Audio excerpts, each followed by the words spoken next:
Hello everyone, welcome back to my channel. कैसे हैं आप सभी? आई होप आप सभी अपने अपने घर पर होंगे और सेफ़ होंगे। आज से हम स्टार्ट करेंगे हमारा chapter number 3 infinite series sequence and series का।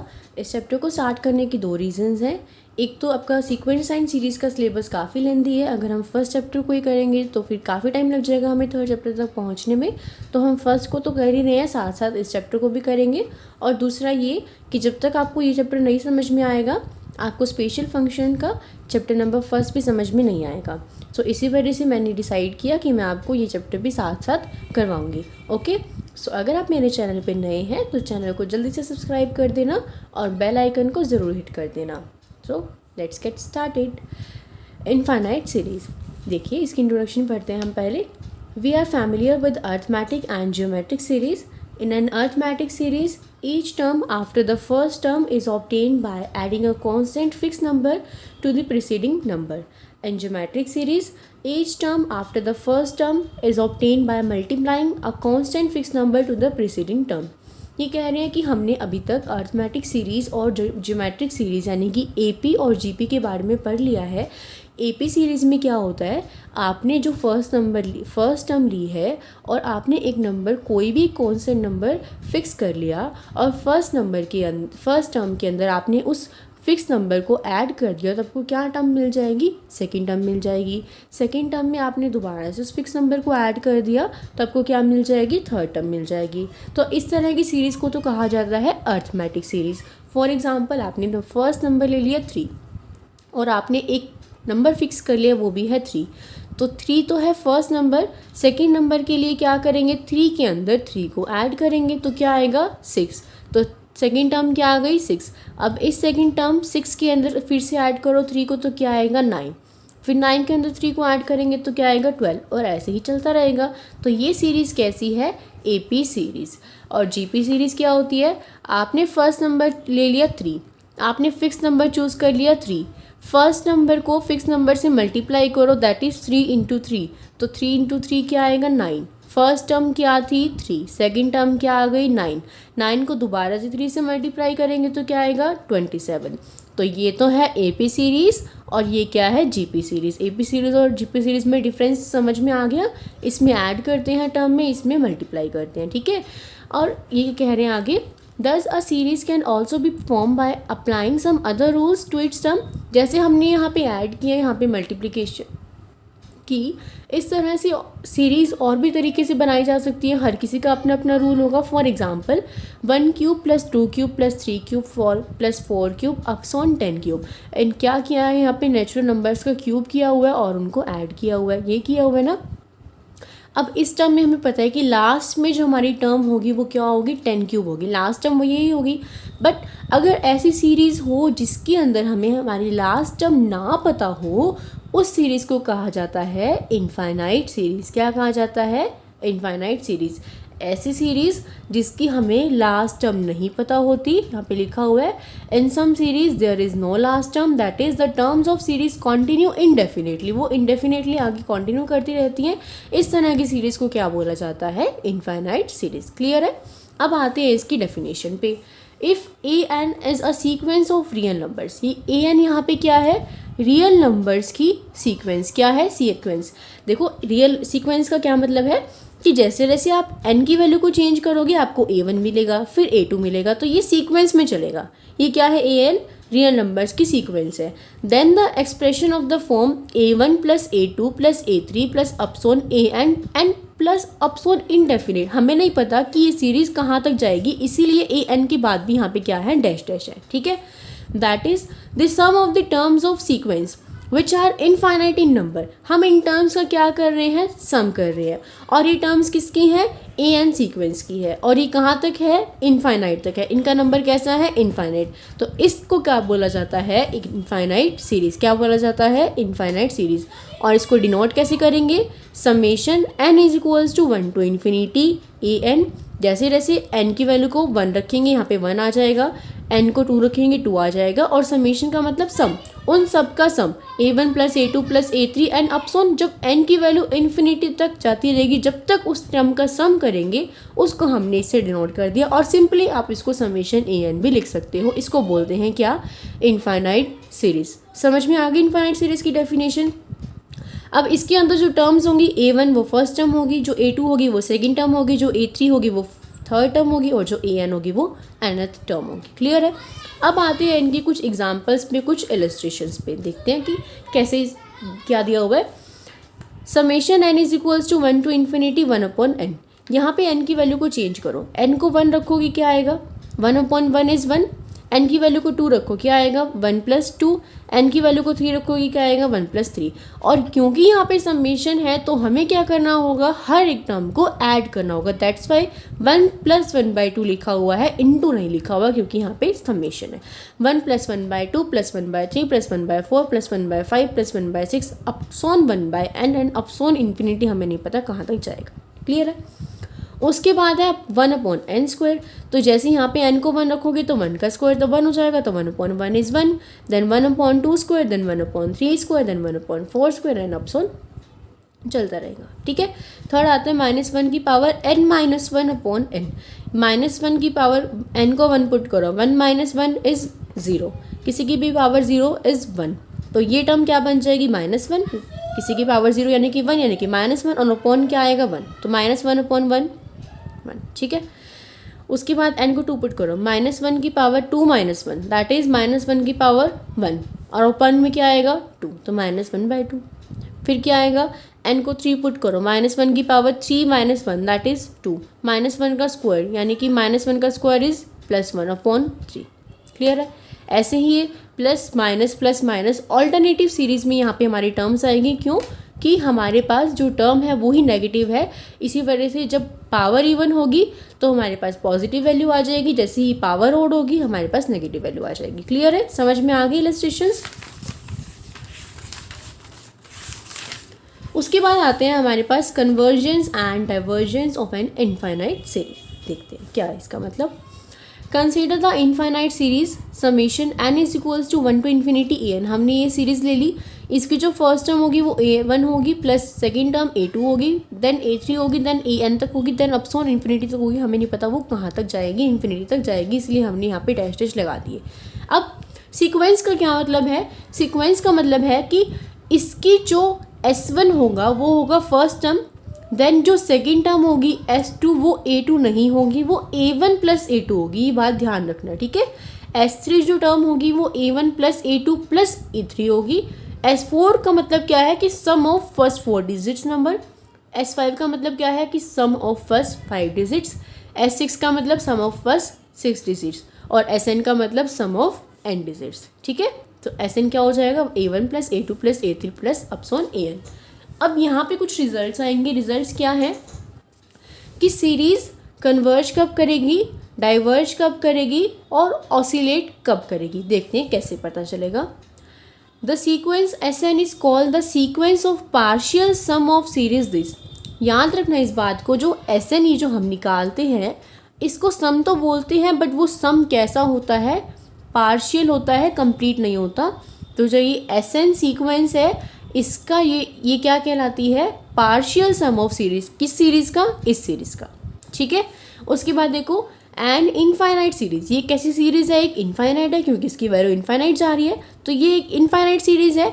इस इनफाइनाइट सीरीज को कन्वर्जेंट कब कहेंगे, जब ये Sn जो है, if the sequence Sn of the partial sum of this is convergent, यानी कि इस सीरीज को कन्वर्जेंट जब कहा जाएगा जब Sn क्या होगा, कन्वर्जेंट होगा। ठीक है। If S is the real number, अगर S रियल नंबर है, then limit n approaches to infinity Sn is equals to S। अगर ये इन्फिनिटी पे अप्रोच करने के बाद ये जो वैल्यू है ये S आ जाती है, यानी कि रियल नंबर आ जाती है, देन इसकी अगर मैं बात करूँ तो ये भी क्या आ जाएगी, S। इसका मतलब क्या है कि ये वैल्यू कन्वर्ज करेगी या डाइवर्ज करेगी या ऑसिलेट करेगी, वो किस चीज़ पर डिपेंड करेगी, Sn पर डिपेंड करेगी। अभी के लिए यही समझो। ठीक है। उसके बाद आता है डाइवर्जेंट की कंडीशन पर। इस सीरीज़ को डाइवर्जेंट कब कहा जाएगा, जब ये क्या करेगी, डाइवर्ज करेगी। और डाइवर्ज करने की कंडीशन क्या है, डाइवर्ज करने की कंडीशन ये है कि limit n approaches to infinity S n, अगर आपके पास या तो प्लस इन्फिनिटी आए या माइनस इन्फिनिटी आए। यहाँ पे तो रियल नंबर आ रहा था, यहाँ पे क्या आ रहा है, या तो प्लस इन्फिनिटी आए या माइनस इन्फिनिटी आए। अगर ऐसा होता है तो ये जो सीरीज़ है ये डाइवर्ज करेगी, ठीक है। उसके बाद आते हैं ऑसिलेट पे। An infinite series is said to be oscillate finitely और infinitely if the sequence S N of the partial sum of this oscillates finitely और इनफाइनाइटली। यानी कि हमें क्या समझ में आया, इस टर्म का ऑसिलेट करना, कन्वर्ज करना, डाइवर्ज करना किस पर डिपेंड करता है, हमेशा एस एन पर डिपेंड करता है, ठीक है। कन्वर्ज के केस में तो हमने देखा कि वैल्यू एस आ रही थी, और डाइवर्ज के केस में या तो प्लस आएगी या फिर माइनस आएगी, ओके। अब एक बात और ध्यान रखना कि अगर हमारे पास प्लस में है सीरीज़ सारी की सारी, हमारे पास अगर सीरीज़ प्लस में है सारी, तो या तो वो कन्वर्ज करेगी या वो डाइवर्ज करेगी। या तो सारी प्लस हो तो कन्वर्ज करेगी, या सारी प्लस हो तो वो डाइवर्ज करेगी, या सारी नेगेटिव हो तो वो डाइवर्ज कर सकती है, या फिर सारी नेगेटिव हो तो कन्वर्ज कर सकती है। मतलब सारी टर्म्स सेम साइन की होनी चाहिए। अगर सारी टर्म्स पॉजिटिव है तो सीरीज़ कन्वर्ज करेगी, हो सकता है कि डाइवर्ज भी करें। मैं क्या कहना चाह रही हूँ, अगर सीरीज़ में साइन अपोजिट हो जाते हैं, मान लो प्लस माइनस ऑल्टरनेटिव साइन है, तो वो सीरीज़ ना ही तो कन्वर्ज करती है ना ही डाइवर्ज करती है, वो हमेशा ऑसिलेट करती है। इस बात को भी हम एग्जाम्पल्स की हेल्प से भी देखेंगे, ठीक है। देखिए हम एग्जाम्पल कैसे करते हैं। Show that the series 1/3 + 1/3² + 1/3³ plus so on converges. आपको ये शो करना है कि ये जो सीरीज़ है ये कन्वर्ज करेगी। अब हम देखते हैं कि हम इसको शो कैसे करेंगे। देखो इसकी जो फर्स्ट टर्म है वो क्या है, S1 जो है, देखो A1, अगर मैं A1 की बात करूँ तो A1 तो क्या है इसमें, देखिए हमारे पास सीरीज़ किस तरह से है, 1/3 + 1/3² + 1/3³ प्लस अपसोन 1/3 है, ठीक है। इसमें जो सीक्वेंस है, अभी ये हमें क्या दे रखी है, सीक्वेंस दे रखी है, यानी कि A1 + A2 + A3। SN का मतलब क्या है, A1 + A2 + A3 अपसोन AN, हमें ये टर्म दे रखी है। इस टर्म को ध्यान से देखो, 1/3 देन 1/3², यानी कि अगर मैं 1/3 की मल्टीप्लाई 1/3 से करूँगी तो मेरे को क्या मिलेगा, 1/3²। मैं अगर 1/3² की मल्टीप्लाई 1/3 से करूँगी तो क्या मिलेगा, ये टर्म मिलेगी। यानी इस टर्म में 1/3 एक फिक्स नंबर चूज़ किया हुआ है और उसकी हर टर्म से मल्टीप्लाई की हुआ है। इट मीन्स ये सीरीज़ कैसी है, जीपी सीरीज़। कैसी सीरीज़ है, जीपी सीरीज़। और आपको याद होगा कि जीपी सीरीज़ की SN निकालने का फॉर्मूला क्या होता है, ये होता है A × 1 - r⁴n/1/r। यहाँ पे A कौन है, फर्स्ट टर्म। A क्या होती है, फर्स्ट टर्म। A क्या है, 1/3। 1 - r क्या है, इनके बीच की कॉमन रेशियो, इनका डिफरेंस, यानी कि 1/3। हम 1/3 से मल्टीप्लाई की हुई है ना हर टर्म में, तो इनकी r क्या है, 1/3। तो 1/3 की पावर n, नीचे 1/1 - 1/3, ठीक है। तो हमने क्या किया, 1/3 1 - 1/3 की पावर n, और इसको सॉल्व करके क्या आ गया, 2/3। इस 2/3 को जब ऊपर लेके जाओगे तो 3 से 3 कट हो जाएगा, तो क्या बचेगा, 1/2, और ये टर्म आ जाएगी हमारे पास, ठीक है। अब ये तो हमने SN की वैल्यू निकाल दी। अब हम डेफिनेशन से लगाएंगे कि limit n approaches to infinity SN। हम ये लिमिट अप्रोच करेंगे, इन्फिनिटी को अटेंड करेंगे, तभी तो हमारे पास कुछ ना कुछ वैल्यू आएगी। तो हमने ये अप्रोच कर दिया, limit n approaches to infinity 1/2 1 - 1/3 की पावर n। इन n की वैल्यू कितनी है, इन्फिनिटी को अप्रोच कर लिए। 1/∞ क्या होता है, 0 होता है। ये यहाँ पे जब इन्फिनिटी रखोगे तो ये टर्म क्या बन जाएगी, 0। ये देखो यहाँ पे इन्फिनिटी रखोगे तो 1/∞ क्या बन जाएगा, 0। 1 - 0 क्या बन जाएगा, 1। 1 × 1/2 क्या बनेगा, 1/2। तो ये कैसी क्वांटिटी आ रही है, फाइनाइट क्वांटिटी आ रही है। फाइनाइट क्वांटिटी आ रही है, इसका मतलब SN जो है वो कन्वर्ज कर रही है किसको, 1/2 को। Hence the given series is convergent and its sum is 1/2। ये जो सीरीज़ है ये कन्वर्ज करेगी, कन्वर्जेंट है, और इसका सम कितना आएगा, जब हम इस सीरीज़ का सम करेंगे, हमने सम ही तो निकाला, ये SN GP सीरीज़ में सम निकालने का फॉर्मूला है ना ये, तो सम क्या आ रहा है इसका, 1/2 आ रहा है, तो ये सीरीज़ कन्वर्ज कर रही है। बिल्कुल सिंपल सी बात है। और हमने देखा भी कि सारी की सारी टर्म कैसी थी, पॉजिटिव थी, ऑल्टरनेट साइन नहीं थे, कहीं भी नेगेटिव साइन नहीं था, ठीक है। अब आते हैं सेकेंड एग्जाम्पल पे। 1² + 2² + 3² प्लस अपसोन n² प्लस अपसोन इन्फिनिटी तक जा रहा है। आपको शो करना है कि टर्म डाइवर्ज करेगी, ठीक है। तो हमने ये सीरीज़ ले ली। अब ये क्या है, ये सम ऑफ नेचुरल नंबर्स का स्क्वायर है। नेचुरल नंबर्स का स्क्वायर और उनका सम है। आपको पता ही है कि जब हमारे पास फर्स्ट नेचुरल नंबर्स के स्क्वायर के सम का फॉर्मूला क्या होता है, n into n plus one two n plus one upon 6, ये फॉर्मूला हमारे पास होता है। तो जब इसमें हम लिमिट अप्लाई करेंगे, n को इन्फिनिटी अप्रोच करेंगे, तो ये इन्फिनिटी, ये इन्फिनिटी, ये इन्फिनिटी, ये टर्म क्या बन जाएगी, इन्फिनिटी। तो Sn की वैल्यू क्या आ रही है, इन्फिनिटी। तो इसका मतलब ये टर्म किस पे डाइवर्ज कर रही है, इन्फिनिटी। हमें यही शो करना था कि ये सीरीज़ इन्फिनिटी पे डाइवर्ज कर रही है। अब आप यहाँ पे आओ, यहाँ पे मैंने आपको क्या बताया था कि डाइवर्जेंट की कंडीशन क्या होती है कि Sn की वैल्यू प्लस माइनस इन्फिनिटी आएगी। तो हमारे पास क्या आ रहा है, इन्फिनिटी आ रही है। इसका मतलब यहाँ से ये बात भी प्रूव होती है, ठीक है। कन्वर्जेंट के लिए कोई भी रियल नंबर आएगा, डाइवर्जेंट के लिए या तो प्लस इन्फिनिटी आएगा या माइनस इन्फिनिटी आएगा। समझ में आ गई इतनी बात। और ऑसिलेट की कंडीशन क्या है, या तो वो फाइनाइटली ऑसिलेट करेगा या फिर वो इनफाइनाइटली ऑसिलेट करेगा। अभी हम ऑसिलेट का भी एग्जाम्पल देख लेते हैं। समझ में आ गए होंगे ना। तो एग्जाम्पल तो देखो, show that this series is oscillates. अभी कैसे पता चलेगा, देखिए जब आप इसमें n की वैल्यू को चेंज करोगे, -1 की पावर 1 करो, n को 1 रखो, 1 माइनस 1 इज 0, -1 की पावर क्या बनेगी 0, किसी की भी पावर 0 इसका मतलब 1। तो हमारी जो फर्स्ट टर्म आएगी वो क्या आएगी 1। अब सेकेंड टर्म n को 2 पुट करो, -1 की पावर 2 माइनस 1, यानी कि -1 की पावर 1, -1 की पावर 1 इज -1, तो सेकेंड टर्म क्या आ जाएगी -1। थर्ड टर्म क्या आएगी, -1 की पावर 3 -1, -1 का स्क्वायर, -1 का स्क्वायर क्या आएगा 1। तो फर्स्ट टर्म आएगी 1, फिर आएगा -1, फिर आएगा 1। इसका मतलब फोर्थ टर्म क्या आएगी, -1। तो 1 -1 प्लस 1 -1 प्लस 1 -1 ऐसे चलता रहेगा n टर्म्स तक। तो ये वाली वैल्यू किस पे डिपेंड कर रही है, n की वैल्यू पे डिपेंड कर रही है। हमें पता है कि अगर n इवन होगा, देखो ये 1 है, ये -1 है, ये +1 है और ये -1 है। कितनी टर्म्स ली है मैंने यहाँ पे, n की वैल्यू क्या है 4। अगर n की वैल्यू 4 है तो 1 -1 कैंसिल, 1 -1 कैंसिल। अगर n की वैल्यू इवन है तो Sn की वैल्यू क्या आएगी 0। और अगर n की वैल्यू ओड है, यानी कि 1 -1 प्लस 1, n की वैल्यू यहाँ पे क्या है 3 है, क्योंकि मैंने 3 टर्म्स लिए। समझ रही हो ना मेरी बात। मैंने 4 वैल्यूज़ ली तो चारों की चारों कट होगी। इसका मतलब n जब भी इवन होगा तो 0 वैल्यू देगा। अब मैंने 3 टर्म्स ली, अगर मैं 3 टर्म्स ले रही हूँ तो 1 और -1 कट हो जाएंगे, तो मेरे पास क्या बचेगा 1। यानी जब n की वैल्यू ओड होगी तो क्या आएगा 1। तो n की वैल्यू इवन है तो 0 आएगा, n की वैल्यू ओड है तो 1 आएगा। समझ में आ गई। तो इससे क्या पता चल रहा है हमें कि ये फाइनाइटली ऑसिलेट करेगी। ये जो सीरीज़ है ये फाइनाइटली ऑसिलेट करेगी। डिपेंड किस पे करेगी, इन दोनों पे डिपेंड करेगी। तो इसलिए हमने लिखा दस the given series Sn is oscillating finitely, has the given series oscillates finitely. क्योंकि यहाँ पे एक फाइनाइट वैल्यू है कि n अगर इवन होगा तो इसकी वैल्यू ये होगी और n अगर ओड होगा तो इसकी वैल्यू ये होगी। कि फिक्स क्वांटिटी हमें पता है, फाइनाइट वैल्यू हमें पता है। समझ में आ गया। कन्वर्जेंट की भी एग्जाम्पल देख लिया, डाइवर्ज का भी एग्जाम्पल देख लिया और ऑसिलेट का भी एग्जाम्पल देख लिया। क्लियर है। और एग्जाम्पल्स देखते हैं ताकि आपको कंसेप्ट और अच्छे से क्लियर हो जाए। देखो, show that the series n is equals to 1 to infinity -1 to the power n dot n oscillates infinitely. पिछले एग्जाम्पल में और इस एग्जाम्पल में यही फ़र्क है कि इसमें यहाँ पे आपको साथ में n दे दिया, ठीक है। अब n की वैल्यू को 1 पुट करो तो क्या बनेगा, -1 की पावर 1 इंटू 1, -1 की पावर 1 यानी कि -1 और -1 इंटू 1 क्या आएगा, -1 यानी कि फर्स्ट टर्म क्या आएगी -1। n को 2 पुट करोगे यहाँ पे क्या आएगा 2, -1 का स्क्वायर यानी कि 1 और साथ में क्या आएगा 2, 2 इंटू 1 इज 2। तो ये टर्म क्या आएगी 2। देन 3 पुट करोगे, -1 की पावर 3 यानी कि -1 और यहाँ पे क्या आएगा 3 यानी कि -3। सो -1 प्लस 2 -3 प्लस 4 यानी कि 1 2 3 4 5 6 तो चल रहे हैं, बट साइन कैसे आएंगे, minus plus minus plus minus plus.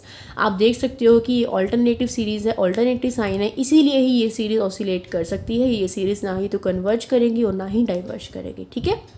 Okay, अब देखो इसकी फर्स्ट टर्म क्या बनेगी, S1 क्या बनेगा -1, S2 क्या बनेगा। यहाँ पे देखो A1 तो फर्स्ट टर्म तो -1 है, A2 क्या है 2 है, A3 क्या है -3 है, बट मैं बात S1 की कर रही हूँ। S1 क्या होगा -1, S2 क्या होगा, इन दोनों का सम -1 + 2 दैट इज़ 1, S3 क्या होगा -1 + 2 -3 दैट इज़ -2, ऐसी S4 ऐसी S5 ऐसी S6 और Sn कैसे चलेगा। अब देखो हमारे पास क्या वैल्यूज़ आ रही है, S1 की वैल्यू आ रही है -1, S2 की वैल्यू आ रही है 1, S3 की वैल्यू आ रही है -2, S4 की वैल्यू आ रही है +2, S5 की वैल्यू आ रही है -3 और S6 की वैल्यू आ रही है 3।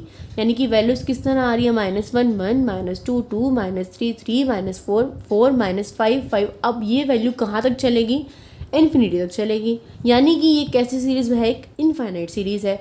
इसका मतलब इसका कोई बाउंड तो नहीं होगा, ये बाउंडेड तो नहीं है ना, इसका हम कह तो नहीं सकते कि ये अपर बाउंड ये है या फिर लोअर बाउंड ये है, क्योंकि ये फिक्स ही नहीं है, ये फाइनाइट ही नहीं है। फाइनाइट नहीं है तो बाउंडेड कैसे होगी, नहीं होगी। तो इसीलिए इसकी जो फर्स्ट वैल्यू है वो क्या है, इसकी जो फर्स्ट वैल्यू है, देखो इसमें अब जो लास्ट टर्म आएगी वो कैसे आएगी, माइनस से शुरू हो रही है ना, तो -4 आएगा, फिर +4 आएगा, इसी तरह से -इन्फिनिटी आएगा और फिर +इन्फिनिटी आएगा। यही बात है, यही बनेगा ना। तो इसी वजह से इसका जो सुप्रीमम बनेगा वो तो किस पे अप्रोच करेगा, +इन्फिनिटी पे। यानी कि इसकी सबसे ज़्यादा जो बड़ी वैल्यू होगी वो क्या होगी, +इन्फिनिटी। और इसका जो इन्फिमम बनेगा, सबसे छोटी वैल्यू होगी, दैट इज़ वो कहाँ पे अप्रोच करेगी, -इन्फिनिटी पे अप्रोच करेगी। इसी वजह से यहाँ पे लिमिट लिख रखा है, सीधा नहीं लिख रखा। और यहाँ पे लिख भी रखा है कि SN is not convergent and so this is not convergent. Convergent नहीं करेगी, क्यों कन्वर्ज नहीं करेगी, क्योंकि ये बाउंडेड नहीं है, इनफाइनाइट सीरीज़ है। ठीक है, और आपने देख भी लिया कि ये अपोजिट साइंस से, अल्टरनेटिव साइंस से, इसीलिए वजह से भी ये ऑसिलेट कर रही थी। और ये प्रूव कर रहा था कि ऑसिलेट इनफाइनाइट करेगी, तो इनफाइनाइटली तो ऑसिलेट कर रही है, हमें पता ही नहीं कि इसकी वैल्यू तो कहाँ तक जाएगी। समझ में आ गया। अब देखते हैं इसका लास्ट एग्जाम्पल। हमें शो करना है कि ये जो सीरीज़ है n = 1 to ∞ 1/n × n + 1 × n + 2, ये किस पे कन्वर्ज करेगी, 1/4। यानी कि इसको सॉल्व करके जो वैल्यू आनी चाहिए वो क्या आनी चाहिए, 1/4। तो ये an की वैल्यू दे रखी है हमें। अब इसका जो सॉल्यूशन है ये कैसे कर रखा है, ये पार्शियल डेरिवेशन से कर रखा है। मैं आपको बताती हूँ कि कैसे करना है, जस्ट अ मिनट। देखो ये कैसे कर रखा है, पार्शियल फ्रैक्शन से कर रखा है। हमारे पास क्या है, 1/n × n + 1 और n + 2। ठीक है, इसको मैं लिख सकती हूँ ऐसे, a/n + b/n + 1 + c/n + 2। ओके, अब इसका एलसीएम ले दो, n × n + 1 × n + 2। यहाँ पे क्या आएगा, a के साथ n तो कट जाएगा, तो क्या आएगा, n + 1 और n + 2। ठीक है, b के साथ क्या आएगा, b के साथ आएगा n × n + 2। ठीक है, और c के साथ क्या आएगा, n × n + 1। ये टर्म्स आ जाएंगे आपके पास। उसके बाद देखो यहाँ पे ये वाली टर्म ऑलरेडी चल रही है, ऐसे n 1/n × n + 1 × n + 2। इसकी ये नीचे वाला चीज़ दोनों की सेम है, तो ये कट हो जाएगा। तो क्या बचेगा, 1 = a × n + 1 × n + 2 + b × n × n + 2 n + c × n + 1। अब हमें क्या करना है, हमें इसको सॉल्व करना है, हमें इसे सिंप्लीफाई करना है। हम चाहते हैं कि जो वैल्यूज़ है ना ये ख़त्म हो जाए और हमें वैल्यूज़ मिल जाए किसकी, a, b और c की। तो उसके लिए क्या किया मैंने, सबसे पहले n को -1 पुट किया। ठीक है, n को -1 पुट करेंगे तो क्या इस लेफ्ट हैंड साइड पे कोई फ़र्क पड़ेगा, ये लेफ्ट हैंड साइड तो 1 ही रहेगी। और यहाँ पे n को -1 पुट करो तो a × -1 + 1 क्या बन जाएगा, -1 + 1 क्या बन जाएगा, 0। ये क्या बन जाएगा, 0। फिर भी मैं लिख देती हूँ बारी सारी जगह, b की n की जगह मैं लिख देती हूँ -1 और c के साथ भी -1 + 1। तो देखो ये तो बन नहीं रहा, -1 + 1 = 0, तो ये टर्म 0 बन जाएगी पूरी।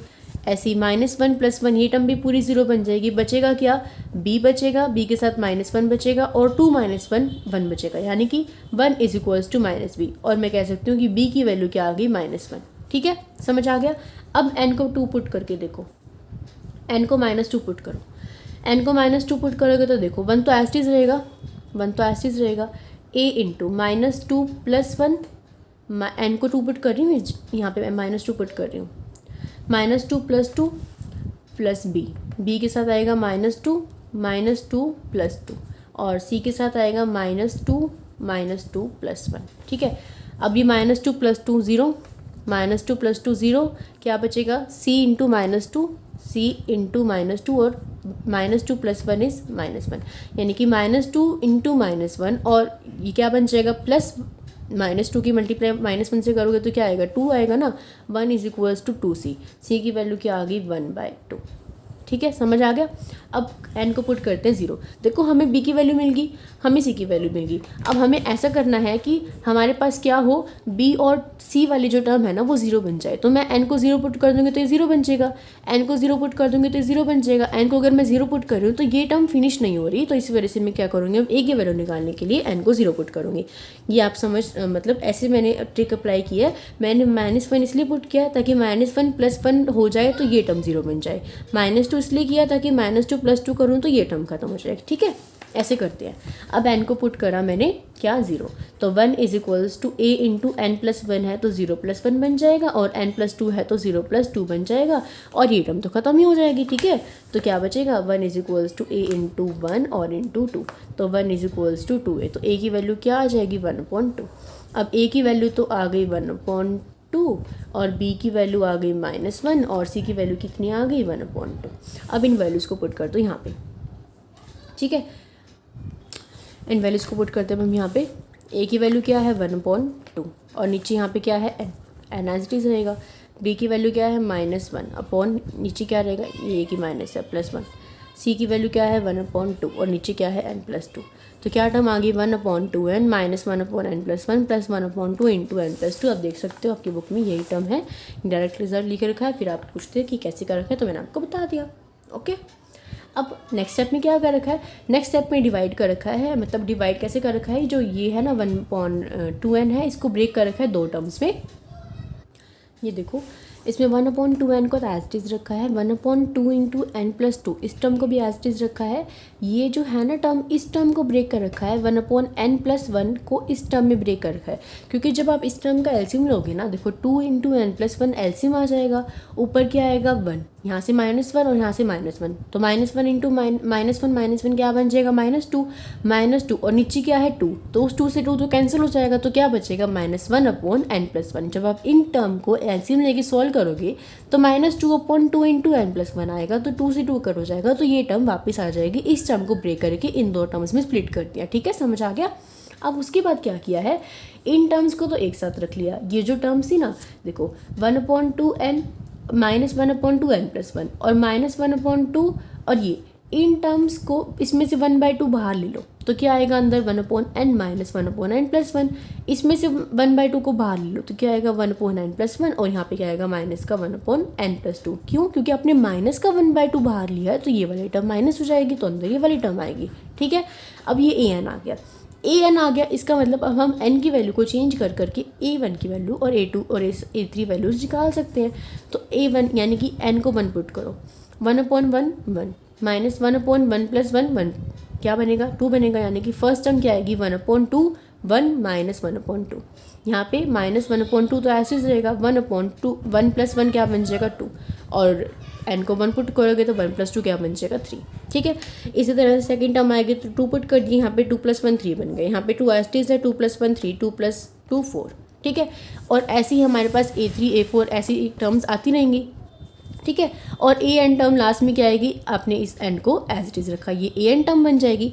अब जब आप इन टर्म्स को ऐड करोगे a1 + a2 + a3 + a4 + an करोगे, तो आपके पास क्या बचेगा, सिर्फ और सिर्फ ये वाली टर्म बचेगी। कैसे, देखो जब आपने ये वाली टर्म, देखो ये वाली टर्म है, ये वाली टर्म है, ये टर्म कैसी है नेगेटिव, ये टर्म कैसी है पॉजिटिव, ये कट जाएगी। ये वाली टर्म कैसी है नेगेटिव और ये सेम टर्म कैसी है पॉजिटिव, कट जाएगी। ये सेम टर्म कैसी है नेगेटिव, आगे सेम टर्म आएगी पॉजिटिव, वो कट जाएगी। इसी तरह से जो ये वाली टर्म है ना पॉजिटिव, ये आगे नेगेटिव आएगी, वो भी सेम कट जाएगी। ये सारी टर्म्स कट जाएगी और सिर्फ लास्ट में ये an वाली टर्म बचेगी, an वाली टर्म बचेगी। तो इसका मतलब जब हमने इसको ऐड किया, तो ऐड करने के बाद क्या आ रहा है 1/2 -1/n + 1 -1/2 1/2 -1/n + 2। तो ये क्या आ रही है हमारी सम ऑफ एन सीरीज, और सम ऑफ एन सीरीज को क्या बोलते हैं Sn। तो Sn की वैल्यू क्या आ गई, ये वैल्यू आ गई। अब Sn की जनरल डेफिनेशन लगाएंगे तो क्या बनेगा, limit n approaches to infinity Sn। तो n को इन्फिनिटी पे अप्रोच कराएंगे तो 1/∞ क्या बन जाता है 0, तो ये टर्म 0 बन जाएगी। 1 - 0 = 1, तो 1 × 1/2 क्या बन जाएगा 1/2, और ये टर्म -1/2, ये 1/2, यहाँ पे इन्फिनिटी अप्रोच कराएंगे ये 1/0, ये क्या बन जाएगी 1/∞ 0। देखो यहाँ पे इन्फिनिटी पुट करते हैं सीधा, तो 1/∞ 0, तो ये भी क्या बचेगा 1/2 - 0। तो यहाँ से 1/2, यहाँ से 1 1/2 × 1 1/2, यहाँ से -1/2 × 1/2 -1/4 दैट इज़ 1/4। तो ये सीरीज़ किस पे कन्वर्ज कर गई 1/4 पे। यही आपको शो करना था, यही आपको प्रूफ करना था। तो ये था आपका आज का फर्स्ट लेक्चर इनफाइनाइट सीरीज़, जिसमें हमने पढ़ा कि इनफाइनाइट सीरीज़ क्या होती हैं, कन्वर्जेंट कैसे होती हैं, डाइवर्जेंट कैसे होती हैं, ऑसिलेट कैसे करती हैं, और इसकी बेस पे हमने 5 एग्जांपल्स भी देखे। कल की वीडियो में, आने वाली वीडियो में हम देखेंगे इसकी बेस पे कुछ थ्योरम्स, और आपका होमवर्क ये है कि आपको 3.1 ट्राई करनी है, क्योंकि इसमें आपको सिर्फ यही शो करना है कि ये सीरीज़ कन्वर्ज करेगी, डाइवर्ज करेगी, ऑसिलेट करेगी और डाइवर्ज करेगी। ठीक है, सो ये चैप्टर अपना साथ साथ कर लेना अगर आप चाहते हो कि आपको फर्स्ट चैप्टर अच्छे से समझ में आ जाए तो। ओके, सो मिलते हैं कल नई वीडियो के साथ। Till then bye bye, take care, keep watching, keep studying.